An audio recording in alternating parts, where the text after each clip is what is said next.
दोस्तों, आपके अपने चैनल एग्ज़ाम स्टडी बाय सुभी में आप सभी का स्वागत है। चैनल को लाइक शेयर और सब्सक्राइब जरूर करिएगा। आज अपन भारत का जो मध्यकाल पढ़ रहे थे उसे में आगे बढ़ते हैं। मोहम्मद गौरी एक टॉपिक है जिसके बारे में फिर इसके बाद अपन कल जो है सल्तनत काल के बारे में जानेंगे। पूरे सल्तनत काल की कल क्लास रहेगी। चलिए सेशन को स्टार्ट करते हैं।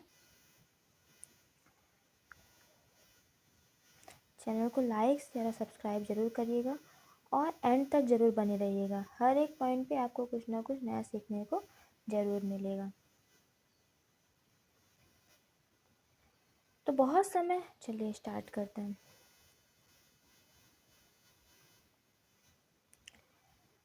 बहुत समय पहले क्या था कि 12th सेंचुरी का टाइम था जब भारत पर क्या थे, अनेक छोटे छोटे राज्यों में भारत जो था वो अनेक छोटे छोटे राज्यों में बटा हुआ था। दिल्ली और अजमेर पर एक सूरवीर और न्यायप्रिय राजा का शासन था। राजा पृथ्वीराज चौहान था। जिसका शासन था वो कौन थे? पृथ्वीराज चौहान थे। कौन थे? पृथ्वीराज चौहान। उनकी वीरता और धनुष विद्या की चर्चा क्या थी? पूरे आर्यावर्त में थी। याद रखिएगा, आर्यावर्त भी बोला जाता है। तो आर्यावर्त में थी। इसी समय क्या होता है कि दूर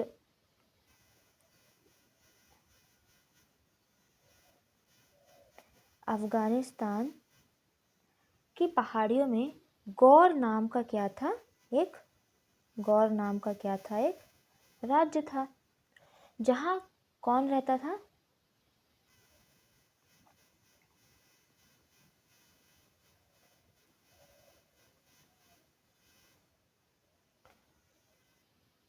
शिहाबुद्दीन मोहम्मद गौरी। कौन? शिहाबुद्दीन मोहम्मद गौरी नाम का एक महत्वाकांक्षी शासक जो था शासन करता था। उसका सपना था, उसका क्या सपना था कि भारत को जीतना और यहाँ अपनी सत्ता स्थापित करना, मतलब अपना प्रभुत्व जो है स्थापित करना, उसका क्या था? सपना था। तो क्या होता है कि 1173 ईस्वी में शहाबुद्दीन मोहम्मद गौरी जो है वो क्या होता है? गौर का शासक बनता है। कब बनता है? 1173 में गौर का शासक बनता है। कौन बनता है? शहाबुद्दीन मोहम्मद गौरी। इसने भारत पर कई बार आक्रमण भी किया। इसने भारत पर पहला आक्रमण कब किया? 1175 ईस्वी में भारत पर आक्रमण किया। किसके विरुद्ध किया था? भारत पर आक्रमण मुल्तान के विरुद्ध किया था। किसके विरुद्ध किया था? मुल्तान के विरुद्ध किया था। फिर मोहम्मद गौरी जो था दूसरी बार भी भारत पर आक्रमण करता है। दूसरी बार जो आक्रमण करता है वो 1178 ईस्वी में करता है। कब करता है? 1178 ईस्वी में। और कहाँ करता है? गुजरात राज्य के पाटन में, जो पाटन है वहाँ पे क्या करता है? आक्रमण करता है। यहाँ का शासक उस टाइम पे कौन था? जब वो पाटन पे आक्रमण करता है तो यहाँ का जो शासक था उस टाइम पे भीम द्वितीय था। कौन था? भीम द्वितीय था। तो इन्होंने क्या किया? गौरी को बहुत बुरी तरह क्या किया? परास्त किया। जो मोहम्मद गौरी था उसने और कई आक्रमण किए, कई राजाओं के साथ भी किए, जिसमें से पहला युद्ध होता है, युद्ध किया। पहला युद्ध जो आता है तराइन का प्रथम युद्ध। कौन आता है? तराइन का प्रथम युद्ध।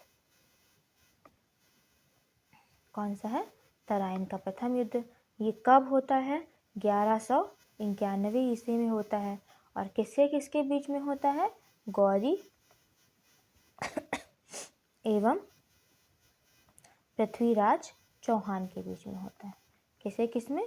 गौरी एवं पृथ्वीराज चौहान के बीच में ये युद्ध होता है।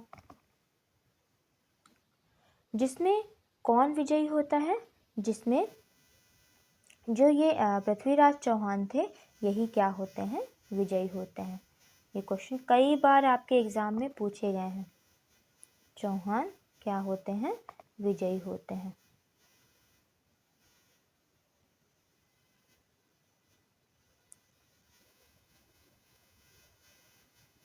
पृथ्वीराज चौहान जो थे विजयी होते हैं। तो याद रखिएगा कि पहला युद्ध जो है मोहम्मद गौरी का किसके किसके बीच में हुआ था? तराइन का युद्ध हुआ था। प्रथम युद्ध 1191 ईस्वी में हुआ था, गौरी एवं पृथ्वीराज चौहान के साथ हुआ था, जिसमें पृथ्वीराज चौहान क्या हुआ था? विजय हुआ था। फिर एक बार दूसरा युद्ध भी होता है। दूसरा युद्ध भी तराइन का ही होता है, जिसे तराइन का द्वितीय युद्ध बोला जाता है। तो कब होता है? 1192 ईस्वी में, मतलब दूसरे साल ही होता है। तो 1192 ईस्वी में 1192 ईस्वी में भी किसके किसके बीच होता है? इस बार भी सेम गौरी एवं पृथ्वीराज चौहान के बीच में ही होता है। गौरी एवं पृथ्वीराज चौहान के बीच में क्या होता है? युद्ध होता है। तो इस बार कौन विजयी होता है? इस बार भी जो विजयी होते हैं वो कौन होते हैं? विजयी कौन होता है? गौरी जो हैं इस बार विजयी होते हैं। तो याद रखिए कि पहले युद्ध में तो गौरी हार जाता है, लेकिन दूसरे युद्ध में, तराइन के द्वितीय युद्ध में, जो कि 1192 ईस्वी में होता है, उसमें गौरी क्या होता है? विजयी होता है। इनका एक और युद्ध होता है, तृतीय युद्ध होता है। तृतीय युद्ध कौन सा युद्ध कहलाता है? चंदावर का युद्ध कहलाता है। कौन सा युद्ध कहलाता है? चंदावर का युद्ध कहलाता है। ये जो चंदावर का युद्ध है वो कब होता है? 1194 ईस्वी में होता है। कब होता है? 1194 ईस्वी में होता है, जो किसके किसके बीच में होता है? गौरी तो रहता ही है, साथ में एवं जयचंद के बीच में होता है। किसमें के बीच में? गौरी एवं जयचंद के बीच में होता है, जिसमें विजयी कौन होता है? गौरी विजयी होता है। गौरी जो था वो विजयी होता है। इन सब विजय के बाद क्या होता है कि गौरी ने अपने विश्वसनीय जो गुलाम था, गौरी का विश्वसनीय गुलाम कौन था? कुतुबुद्दीन ऐबक। कुतुबुद्दीन जो ऐबक था वो गौरी का क्या था? विश्वसनीय गुलाम था। भारत को क्या करता है? कुतुबुद्दीन ऐबक को भारत का शासक नियुक्त कर देता है। मतलब पूरी जो वो रहती है सेना रहती है, सारी चीज़ें वहाँ के प्रशासन सब उसको सौंप देता है। और फिर क्या करता है? स्वयं जो है कुतुबुद्दीन ऐबक को सौंपने के बाद स्वयं जो है कहाँ लौट आता है? अफ़गानिस्तान लौट आता है। जब अफ़गानिस्तान लौटता रहता है तो 1206 ईस्वी में क्या होता है? 1206 ईस्वी में उसकी हत्या कर दी जाती है। कहा जाता है कि इस्माइली संप्रदाय के हत्यारों ने क्या किया? उसे मार डाला। तो कब उसकी डेथ होती है? 15 मार्च 1206 ईस्वी में उसकी हत्या कर दी, मोहम्मद गौरी की हत्या कर दी जाती है। कई बार ये क्वेश्चंस आए हुए हैं। चलिए, आपका आज का टॉपिक ये कंप्लीट होता है। आपको आज का कंटेंट कैसा लगा ज़रूर बताइएगा। ये सारी चीज़ें यहाँ पे दी हुई हैं, वही जो मैंने पढ़ाया है सेम चीज़ दी हुई है।